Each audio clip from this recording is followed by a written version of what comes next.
Within a dark, lonely world lies the last bastion of bug civilization. However, it is slowly being consumed by a thought to be unstoppable infection. Therefore, it is up to the lone knight to put an end to this, once and for all. This is Hollow Knight.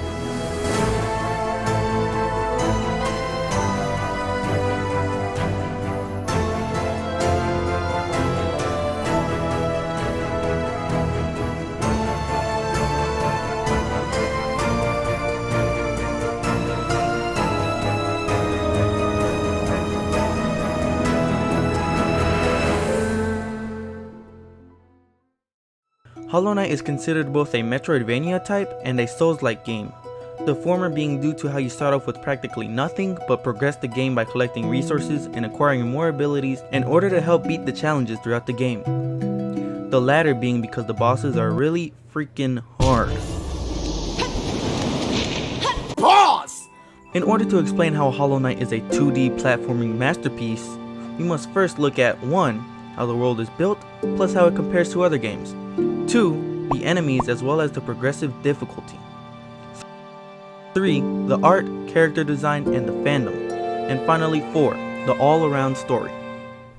Starting off, we've got the world building. Like I said earlier, Hollow Knight is a Metroidvania game, meaning that you have limited abilities at first and must complete platforming challenges and defeat bosses in order to acquire more. Because of this, you are limited at the beginning of the game on where you can explore. Many players tend to get deterred due to this, because not having anything but a jump and slash comes off as boring. I will admit I had the same problem with my first playthrough of the game, not knowing where to go, not being able to access certain parts of the map, but in reality, I was just being an impatient Debbie Downer and not giving the game a chance. Plus, in reality, that is how most new games start off, not knowing if you'll like it, but playing enough in order to get accustomed to the mechanics. But I overcame that nonetheless. Hollow Knight is different from other games, not just Metroidvania types, by how it doesn't hold your hand. There are no subtitles telling you where to go. There is no arrow pointing you in the right direction. It is up to you as the player to explore and find the right path by checking every nick and cranny. And the game will even reward you by giving you an extra life, a charm that grants you a special ability, or even some context to the lore of this world.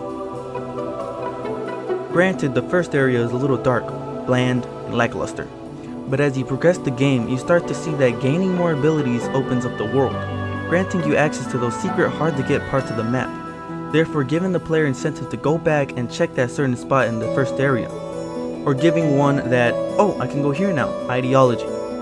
In turn, it gives the player a sense of accomplishment, which is what makes Hollow Knight unique.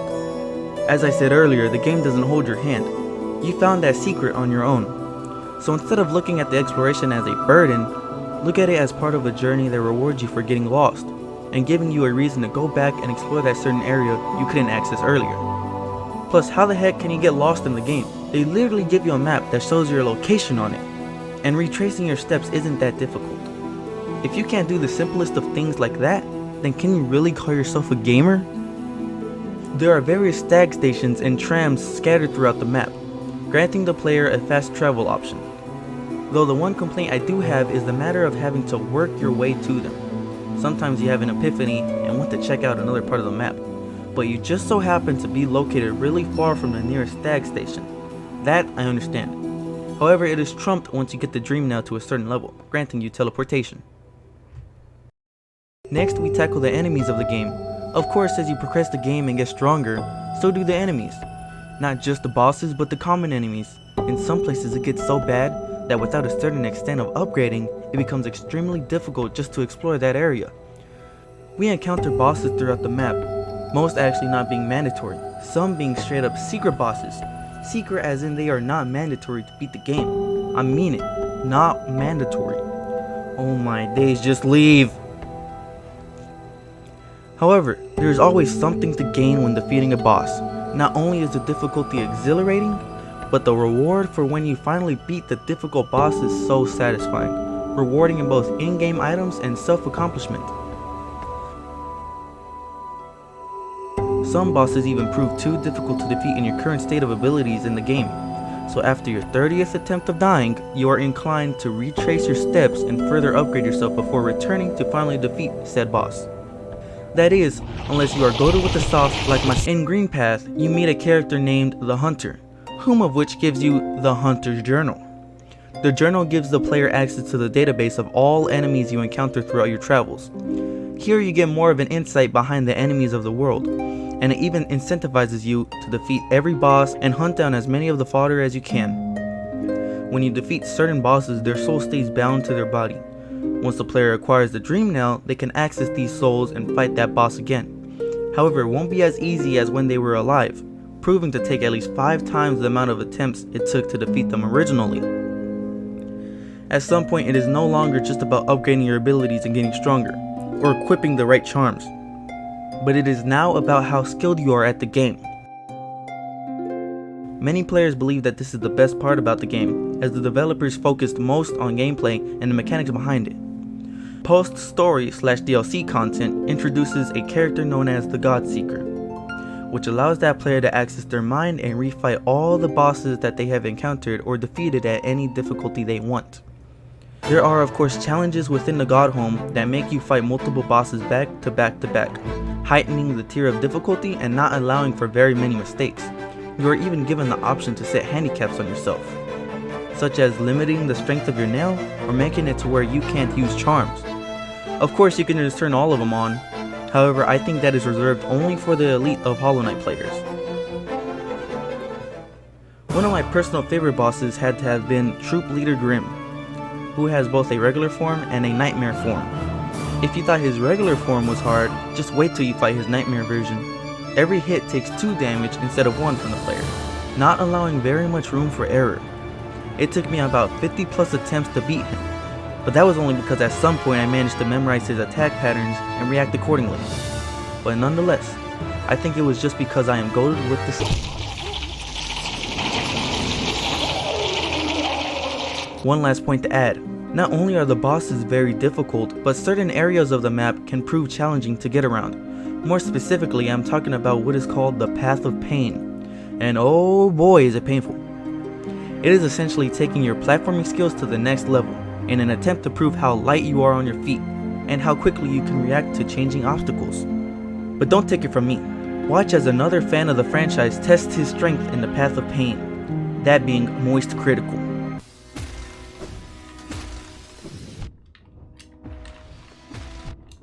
Oh!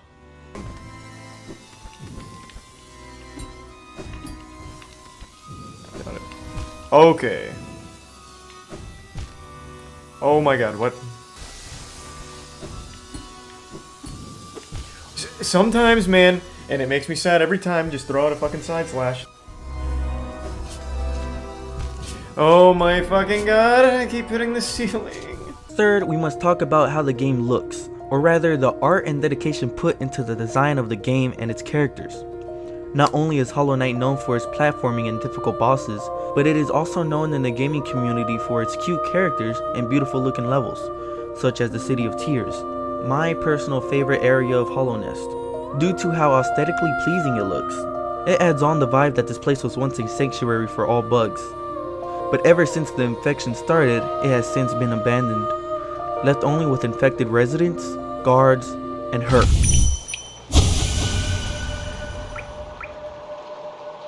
Like somebody, fuck you back. However, in complete contrast to the beauty of the City of Tears, there is Deep Nest, the dark and scary part of Hollow Nest, meant to show that not everything is rainbows and butterflies. I'm out. You think I'm about to? I'm not watching this. Look. And giving the player a genuine sense of dread when they explore it. So much so that they literally have you prove your strength before entering. And to be quite honest, I was trying to head there way too early.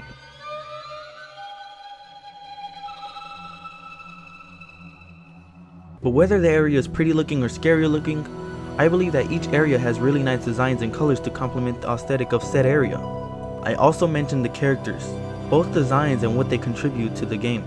Our character, the Knight, is essentially a little cute sprite, small in stature, but strong at heart. In reality, he is the strongest character in the game. Most characters have their own story to tell. Cloth is a warrior that has the desire to prove her strength on the battlefield. You encounter her in different parts of the map and see her wish come into fruition. Quarrel, similar to the Knight, felt that he was called upon to Hollow Nest. not knowing what his reasoning for being there is, but appreciating the journey throughout. And by the way, he's the best character in the game, and that's on Jaw. Sly, who is presumed to be a simple shopkeeper, but throughout the game he reveals that he is a master in the arts of the nail. And of course there is Mr. Mushroom. All characters intend to either help the player progress the game easier, or are optional side quests that give you something else to do other than the main story. There is even a character that the game gives an option to save them or leave them to die.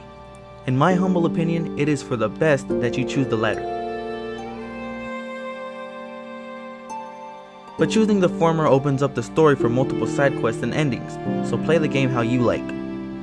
The Hollow Knight fandom is unwavering, and since Silksong is soon to be released, it is ever more growing. Many say that the Hollow Knight fandom is the complete opposite to that of the My Hero fandom. Cool, clean, smells nice. Many artists draw illustrations of the Hollow Knight world and its residents in order to show off all its colors and beauty. Cool representations of how epic gamer the game is. I myself have met fellow Hollow Knight connoisseurs, even taken pictures with them. Maybe one day I myself can become the Hollow Knight.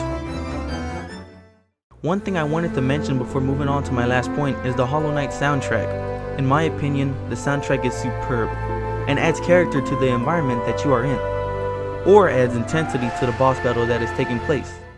The OST in Dirtmouth adds to its lonely, sad, and abandoned town vibe. The melancholy piano notes give the player a sense of sadness.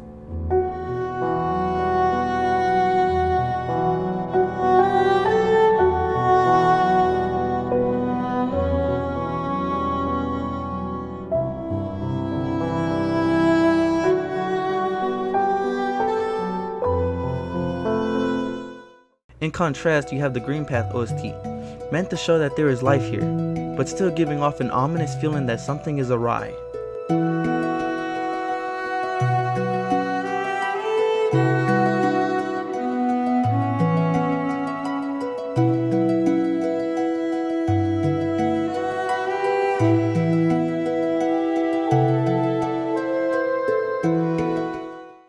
In terms of boss battle OSTs, I'd have to give it to the Mantis Lord's theme, making the battle considerably more intense and adding to the speed in which the bout feels.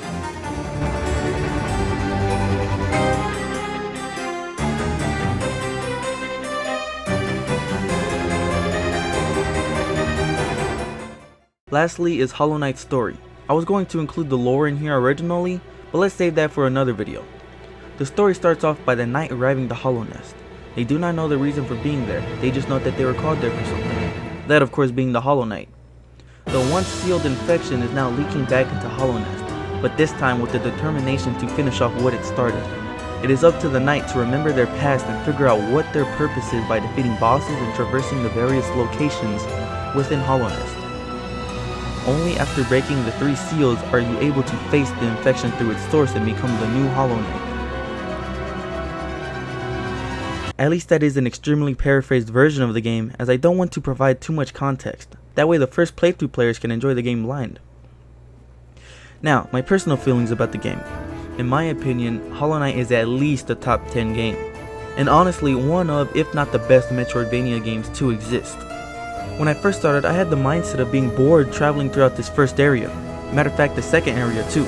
But once I started getting into rhythm, I started to enjoy the thrill of exploration and finding new things. So much so I was having 3+ hour sessions at a time, finding every opportunity to play the game. Before work, after work, not sleeping, you name it. Oh, today I'll check out this spot, or maybe I'll finally be able to defeat this boss, which I don't usually get these days. I felt as though I was a kid again, having that excitement to get out of school and hop straight on the game.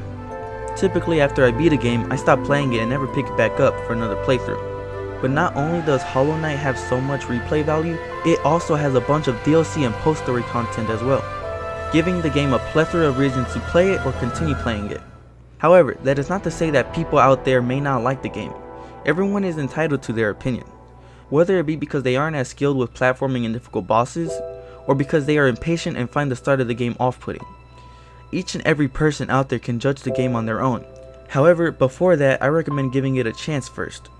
But not as in, oh the first area is boring, this game is trash, type of giving it a chance. I mean, play the game in its entirety. Don't give up on that certain boss you can't beat.